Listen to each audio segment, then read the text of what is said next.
Hi everyone in YouTube land. I am continuing with my doll haul that I ended up getting over the weekend, and this is right before we go into Labor Day weekend. So I found this Barbie extra doll at Ollie's for $14.99, and I'm not sure what her regular retail price is in other stores, and I know stores like Walmart and Target have just come off of a big sale or big clearance sale. So, in their toy department, that is. So, I'm sure that there are lots of reviews on this doll, but I wanted to give you guys an idea and just something that I think other collectors who are adult collectors have been thinking about when it comes to Mattel. When it comes to Mattel products such as American Girl and Barbie, I've noticed that there is a increase of using paisley and a lot of floral designs where before American Girl was almost frightened to use different fabrics that were embellished with flowers and cherry blossoms or flower blossoms of any kind. And it seemed as if they were in love with hot pink or just pale pink, any kind of pink in the pink family. So it's interesting that some of the younger collectors have found these outfits a little bit garish and almost just too daring, I say, for their taste. But I think for all of you older collectors who remember the 1980 fashion designers who worked with Mattel and Barbie over the years, or the company Barbie, they were used to big things, frilly, poofiness, pinks, all kinds of sparkle for the doll clothing. And it wasn't just colors that they were looking at, it was actually just the details, the tiny details in the dresses and in the outfits. Like, I love the detail of the jewelry and the rings and the earrings and the necklace and how they're not like too plasticky looking.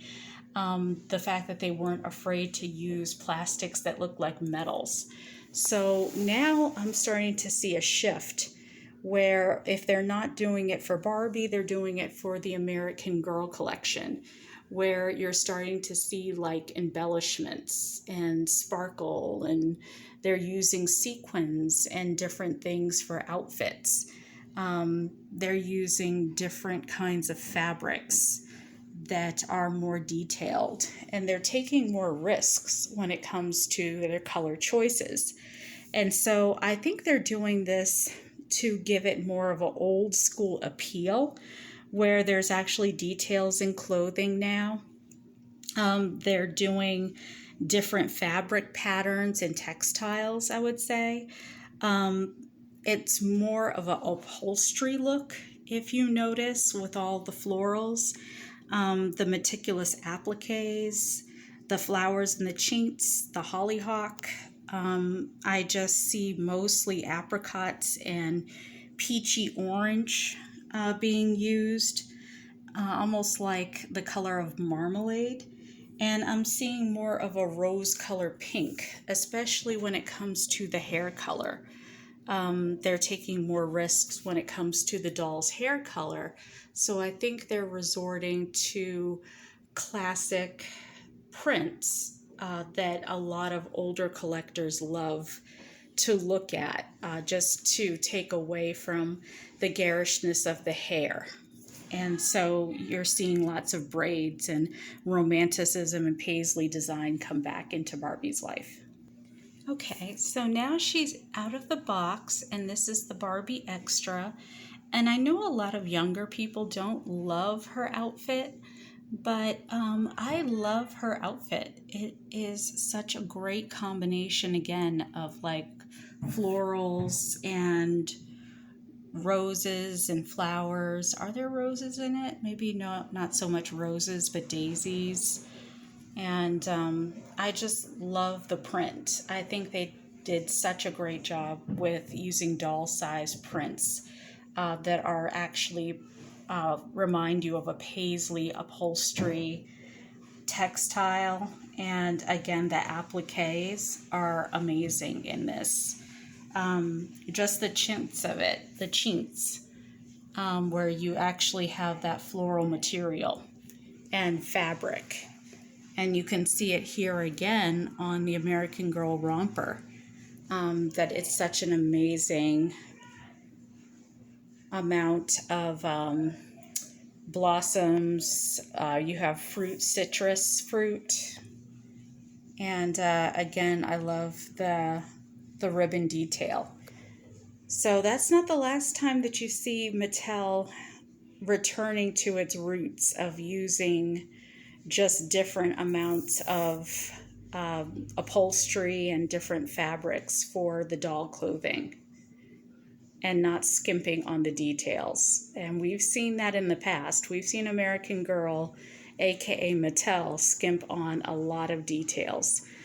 Even with the American Girl Cafe for the doll, they're using a lot of details that you see in the actual cafe, like, you know, just the flowers on the booth. It's amazing how much they captured the likeness of the flowers that are actually in the American Girl Cafe. And speaking of details, I love how they capture details of Claudie's collection. The polka dots with the ribbon and in the coat and the tam o' shanter, as well as the little faux fur muff and the collar and the pom-poms. So a lot of detail on the coat itself, as well as the Claudie travel outfit.